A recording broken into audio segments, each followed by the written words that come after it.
They didn't raise flags, they didn't shout slogans, they didn't even fire a shot. But one day in June 2025, Canada was simply said gone. In a quiet corner of West Africa, something extraordinary just happened, and almost nobody in the West is talking about it. 5 of the richest gold mines in the region, all once run by powerful Canadian firms, were taken over by the government of Burkina Faso. No lawsuits, no buyouts, no apology. What replaced them wasn't chaos. It was something far more revolutionary, a national mining company called SOPEB. For the first time, the gold under Burkinabe soil is no longer enriching foreign shareholders in Toronto or Geneva. It's funding schools, hospitals, roads, and jobs for the very people who live above it. This isn't some romantic tale of rebellion. It's a blueprint for a new kind of sovereignty, economic, operational, and unapologetically African. And here's the real shock. Burkina Faso didn't just survive without foreign mining corporations. It's thriving. Production hasn't stopped, exports are still flowing, and the money is finally staying home. Ask yourself, if a country sitting on $3 billion worth of gold each year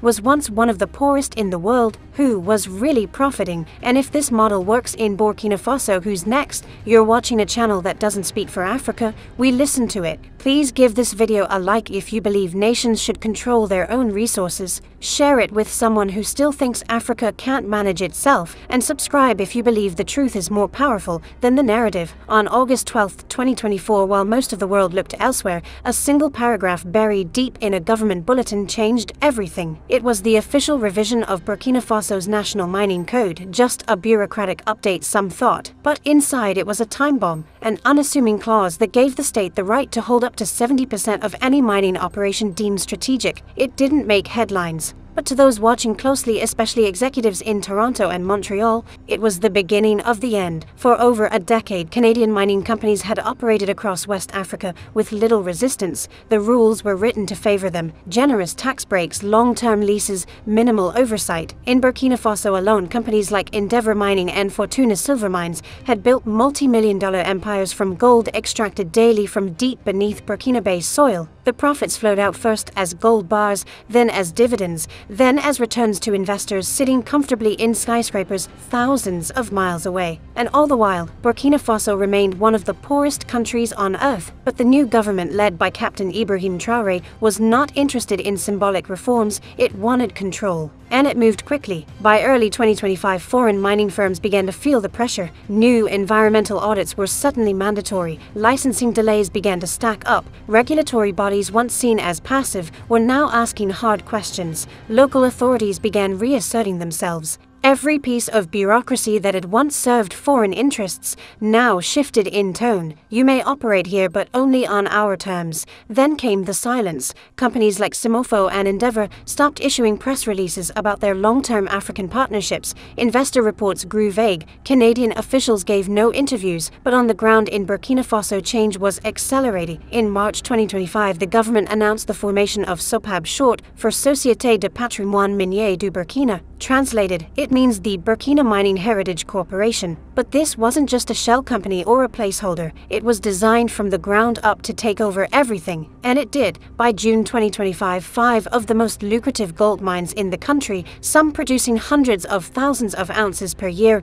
were officially under full state control. Canadian companies did not resist. They packed their offices. They shut down their operations. They left without legal battles, without arbitration, without a word. No compensation, no buyouts, just silence. Why? Because Burkina Faso wasn't negotiating. It wasn't offering partial deals or backroom compromises. It wasn't begging for technical assistance or soft loans. It was making a declaration: this gold belongs to the people who live above it, and the world, at least for now, accepted it. Some firms like Fortuna Silver Mines quietly announced a shift in focus to Guinea. Others made vague mentions of regulatory uncertainty, but none admitted the truth: they had been outmaneuvered by a country they once viewed as dependent. It wasn't a revolution with guns and protests. It was a revolution of paperwork, law, and discipline, and it worked. The mines that had once funded luxury condos in Vancouver and hedge funds in London were now fueling the construction of public schools in rural Burkina Faso. The engineers who once took orders from Canadian managers were now reporting to Burkinabe directors.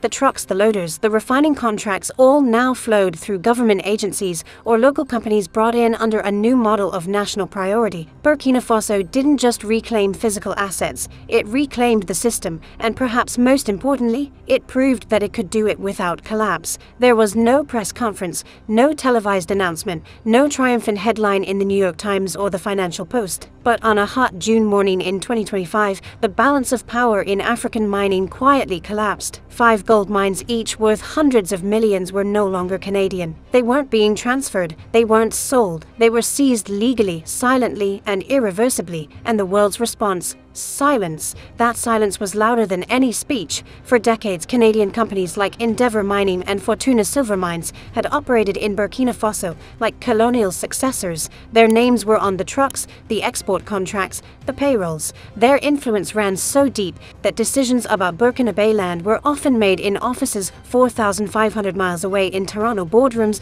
not Ouagadougou ministries. But now those same offices were empty, contracts had expired, and no new ones were coming. Equipment yards stood quiet. Executives who once dined with presidents were now told in no uncertain terms that they had no more business in Burkina Faso, and yet there was no legal battle. Because fighting back would have meant exposure. Canada knew it. The mining firms knew it. The West knew it. For years, their profits had come not just from minerals, but from imbalance, from laws written in foreign languages, from tax breaks that hurt locals, from environmental degradation that no one in Vancouver ever saw. To challenge Burkina Faso now would mean revisiting those deals, scrutinizing old contracts, investigating years of labor violations and environmental complaints that had gone unpunished. And in 2025, with global scrutiny rising and African youth more politically awake than ever, that was a risk none of them wanted to take. So they walked. Fortuna Silver Mines released a quiet statement they were shifting investment to Guinea. No mention of Burkina Faso, no mention of forced exit, just a soft disappearance from a country that no longer needed them. Some executives tried to spin the story blaming security risks or regulatory volatility, but the truth was simpler, sharper. They were fired, and what replaced them wasn't chaos or decline. It was coordination. Sopabi, the national mining company created just months earlier, immediately took over all core operations, logistics, exports, workforce management. Production didn't stop, it barely dipped. Why? Because the same Burkina Bay engineers, operators and geologists who once worked under foreign flags were still there, only now they worked for their own government. In Toronto, mining stocks dipped, quiet phone calls were made, CEOs warned their boards, the African model is shifting. Investors watched billions in market capitalization evaporate, not because of violence, but because of sovereignty. It was the most organized resource takeover in modern African history, and perhaps the most successful. But it didn't stop there. While the companies fell silent, a new kind of conversation started across Africa. In Mali, ministers began fast-tracking legislation to gain majority control over lithium and gold deposits. In Niger, the transitional government began auditing uranium contracts with French energy firms. And in Ghana and Congo, public debates intensified about whether foreign control of resources was truly worth the investment. Burkina Faso had lit a fuse, and the West hesitated. Canadian diplomats chose discretion over confrontation. There were no sanctions, no summits, no fiery condemnations from Ottawa. Western media barely covered the story, perhaps because admitting what happened would mean admitting that a so-called developing country had just outplayed the system. But people noticed. In Kenya, youth organizers cited the Burkina Bay model during protests. In South Africa, local mining unions demanded greater state equity in foreign-led operations. And across the diaspora from Detroit to Dakar, conversations began. If Burkina Faso can do it, what's stopping the rest? The climax wasn't dramatic in the Hollywood sense. It was bureaucratic, strategic, relentless. And that's what made it unstoppable. Burkina Faso didn't ask permission. It didn't scream rebellion. It rewrote the rules quietly, legally, and permanently. And as the dust settled, the world had to face a new reality. Africa isn't just rising, it's negotiating on its own terms. For decades, Burkina Faso's gold left the country as raw ore and came back, if it ever did, as promises. Promises of jobs, promises of investment, promises of progress. But the roads remained broken, hospitals underfunded, schools crumbling in the Sahel wind. Now something is finally changing, not because someone gave Burkina Faso a grant, but because it took back what was already its own. In the first quarter of 2025 alone, Sopabi collected over 11 tons of gold from just the state-run mines and formalized small-scale operations. That's roughly $780 million USD in 3 months. Money that used to fund dividends in London is now repairing bridges in Bobo Dioulasso. Money that once lined retirement accounts in Quebec is now building clinics in Faranagorma. But this isn't just about money, it's about dignity. For the first time in living memory, Burkina Faso citizens are seeing the wealth beneath their feet stay in their hands. It's showing up in visible practical ways: rural schools getting solar panels and meals for children, local roads near mining sites finally being paved by Burkina Faso companies, new diagnostic equipment arriving in provincial hospitals stamped with funded by national gold revenue. And something else is changing, something deeper: the national psyche, and people are beginning to believe not in foreign aid, but in themselves. When gold stopped flying to Paris and started funding clean water projects, villagers didn't just cheer, they asked, what else can we reclaim? That's how revolutions begin, not always in the streets, but in the heart. Politically, the shift has redrawn lines of power inside the country. Ministries that once played passive roles in rubber-stamping foreign licenses now control entire sectors. Regional governors now negotiate directly with SOPAB on infrastructure planning, workforce integration, and community development. The political capital of the Traoré administration has soared. By proving that state-led projects can work and generate real results, it has silenced many critics both at home and abroad. And crucially, this transformation has not led to instability. Instead of layoffs and mine closures, SOPAB absorbed hundreds of Burkina Faso workers who were already on-site: geologists, engineers, plant operators, drivers. These were not unskilled laborers. They were professionals who for years operated modern mining systems only to see the profits exported. Now they're building something new, with ownership, accountability, and pride. Burkina Faso also shifted the civic narrative around mining. Under foreign ownership, mining often felt like extraction in the worst sense: take everything, leave nothing. Now communities near mining zones are part of planning committees. Village elders are consulted on infrastructure decisions. A share of local profits is reinvested directly into surrounding areas, not as charity, but as a right. And then there's the most radical part of all: the inclusion of small-scale miners. Historically, these miners, many of them families working shallow pits, were criminalized, pushed aside, or worse, forcibly removed. But SOPAB took a different approach, training them, registering them, creating a framework for legal, regulated, and sustainable operations. Because the government understood what foreign firms refused to see: wisdom doesn't only live in air-conditioned offices, it lives in the hands of people who have worked the land for generations. This inclusive model has generated goodwill, reduced local tensions, and created a hybrid mining economy where state-run operations and regulated artisanal miners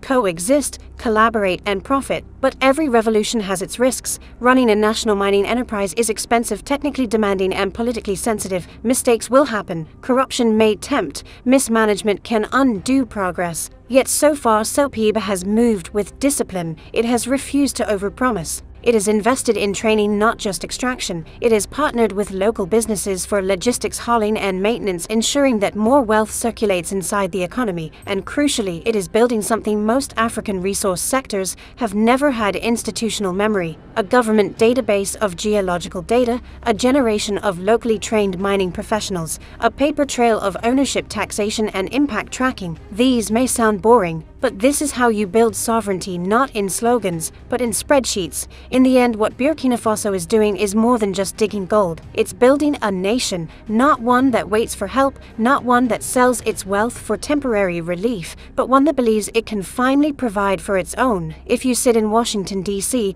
this probably looks like a ripple, but if you look closely, it's an earthquake. Burkina Faso's decision to take full control of its mining sector isn't just a domestic victory, it's a global message. A message that's being heard whether Western powers choose to acknowledge it or not. For the United States, this raises uncomfortable questions. How stable is the supply chain for strategic minerals if African nations begin renegotiating the terms of access? How reliable are Canadian, European, or even American mining firms if they're being phased out, not by war, but by paperwork? And more importantly, what happens when African governments no longer need Western approval to manage their own resources? For over a century, the global mining industry has relied on a quiet assumption that expertise, capital, and control flow from north to south, from New York and London to Ouagadougou and Bamako. That model is crumbling. Now, when a European company wants gold for its electronic supply chain, or a US manufacturer needs cobalt for electric vehicles, they must negotiate with African governments on African terms.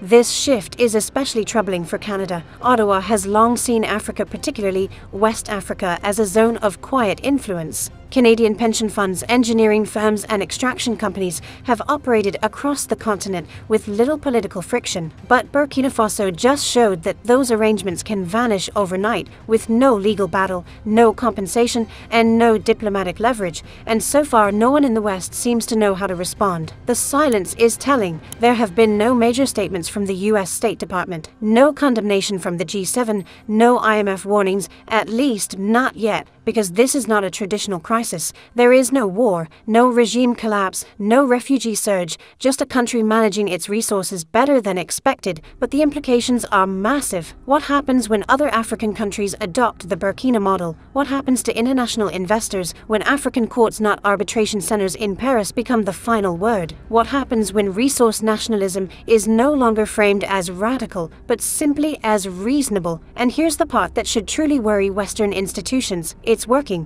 Production is steady. Revenue is rising. Public support is growing. This isn't chaos, it's competence. And in a world where African sovereignty has often been treated as a slogan, Burkina Faso is turning it into a strategy. Not with a coup, not with a protest, but with a pen and a plan. What Burkina Faso just did may not make the front pages in New York or London, but it will be studied in boardrooms and foreign ministries for years to come. This wasn't just about gold, it was about the principle of who decides. For too long, the global contract between Africa and the West was written in invisible ink. A deal made generations ago, never questioned, never rewritten until now. Burkina Faso just picked up the pen, and the message is clear. The age of silent extraction is over. The mines are running, the workers are local, the gold stays home, and the silence from the West. That's not confidence, it's calculation, because they know what this means. If one of Africa's smallest and poorest countries can do this, what happens when the others follow? This is more than a policy shift, it's a philosophical one. It's about rejecting the idea that progress must come from outside, that expertise must be imported, that profit must leave. And for older Americans watching this, those who remember Vietnam, the Cold War, the fall of the Berlin Wall, this might feel familiar. A world order that once seemed fixed begins to bend. A voice once ignored begins to lead. So we ask you now, should more African nations reclaim direct control of their natural wealth? Was Canada right to walk away without a legal fight, or did they simply lose one? And most importantly, can we finally admit that African competence has never been the issue, only control has? Because if Burkina Faso continues on this path, it won't just change who owns the gold, it will change who owns the future. If you believe this is the kind of story the world should be talking about, share this video, subscribe if you believe sovereignty matters more than headline, and tell us in the comments, do you think President Ibrahim Traoré's resource revolution is the beginning of a new Africa, or just the beginning of the fight?